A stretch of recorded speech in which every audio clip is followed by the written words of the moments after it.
Okay, number 5. The missing things, number 5. The fabric. Okay, now, check this out.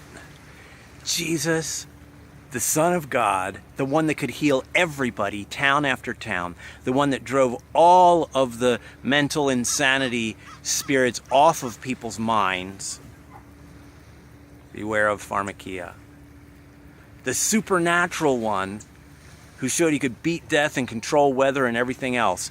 The supernatural one, when he was crucified, there was fabric in the temple. The fabric divided the ordinary place from the Holy of Holies. And the Holy of Holies had the box with the tablets of the Ten Commandments, the gold jar of manna, and Aaron's rod that budded. The box is the reminders of God's solid truths, God's total provision, and the fact that there are people selected to be in authority and in leadership as friends of God. So, the fabric between the regular part of the temple and the Holy of Holies is 5 stories tall. It's 48 feet wide, and it's 6 inches thick. And that fabric is torn from the top to the bottom when Jesus is crucified and gives up his spirit.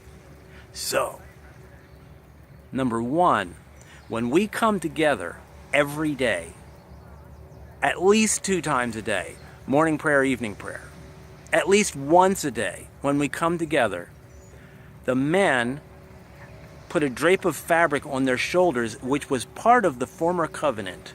Jesus used a prayer blanket with little fringes on the ends, on the 4 corners. The men put fabric on their shoulders. The women cover their heads when we go into our time of listening to the Holy Spirit and making requests to protect this world, requests to God. This is the wonderful thing that Jesus commanded us to do. Remember, Jesus taught in person in his resurrection form, okay? In his resurrection form, Jesus taught the 12 across 40 days all the things that we were going to be doing in this season of time after Messiah departs. So he gave these 12 this instruction, and then he basically he snagged this guy, Rabbi Shaul, this young hotshot rabbi guy who's really jealous for anybody bringing in more wisdom or converts than him. He grabbed Paul. He said, look, what the heck are you doing? He taught him for 3 years just by the Holy Spirit.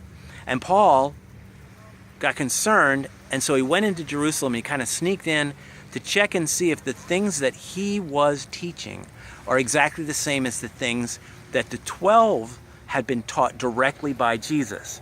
So the 12 are taught directly by Jesus. Paul is taught right by the Holy Spirit while he's out in La La Land, out in the desert towns of Arabia, near no synagogues whatsoever. So Paul goes into Jerusalem and checks, and here's what's written. They discovered, when he talked to Peter and James, they discovered that all of the details that were given to Paul were exactly the same details that were given to the 12. So that when you read any of Paul's writings, he is presenting things and reminding people of things that both he and the 12 got. I mean, he even goes to Peter and gets in his face and says, listen, I'm going to rebuke you publicly. You are forcing people to have their penis skin cut, and you're not even following the stuff of Jews, and this is absolutely wrong. This is not what Messiah has told us to do. So Paul took Peter, the commercial fisherman who was with Jesus for years, to task, and he said, look, this is wrong. So when you read something that's written by Rav Shaul, Paul, and he says, if you do this certain thing, the men will be disgraced around you. the sons and fathers and brothers and pastors and elders and all the men. To the women, that's what he says to the women. If you pray or prophesy with your head uncovered, your head, which is the male human beings all around you, is going to come under disgrace, or be spiritually disgraceful, or be under attack, so to speak. And Jesus also said through Paul that if the women pray and prophesy and do all their religious stuff without a gesture of humility on their heads, and remember, when the images from early Christianity show that there's a blanket or a prayer shawl over the women's heads when they are in obvious corporate worship and prayer. They have hairdos. They're out on the street with ordinary, Greek and Roman hairdos. So in the times of our hottest interaction with God, we use this fabric. And if the women don't, it says the women should use this fabric because of the angels.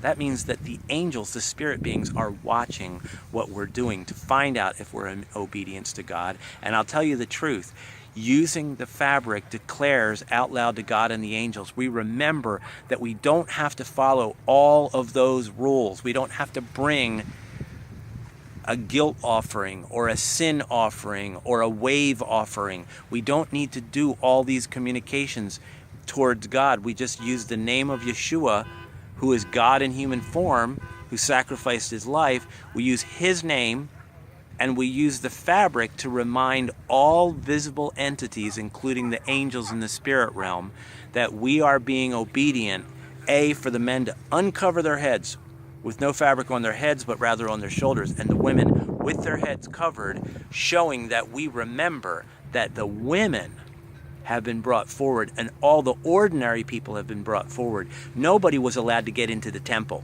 Nobody. You were not allowed into that temple unless you had been born from the seed and the womb, from the man and the woman in the tribe of Levi. And then the high priests, the Kohanim, the Cohens, they were the ones that were allowed to go into the Holy of Holies only once a year. So only Levites and Kohanim can go into the temple. No women, no men, nobody. Only one tiny little slice of an enormous group of people, enormous tribe of people can go into that temple. Then, when the veil is torn, everybody, you and me, the unwashed fools, the rich and the poor, and the men and the women, and the crippled and the lame, and the bleeding, everybody can go into God's presence using the name and the blood of Yeshua, mentioning Yeshua. So we use this fabric to remember that the former covenant is gone. This is a missing thing, and this is screwing up and destroying many families and children and men and discernments, and lying spirits are coming into prophetic word atmospheres because of this stuff. Beware. This is a missing thing, the fabric. And it's fun to use the fabric, especially if you keep a childlike heart. No, you don't have to be super ultra strict. No, you don't have to be all condemning and cold and stuff like that. No, you don't have to cover all the time. But man, what about the better results? Woohoo! Yippee!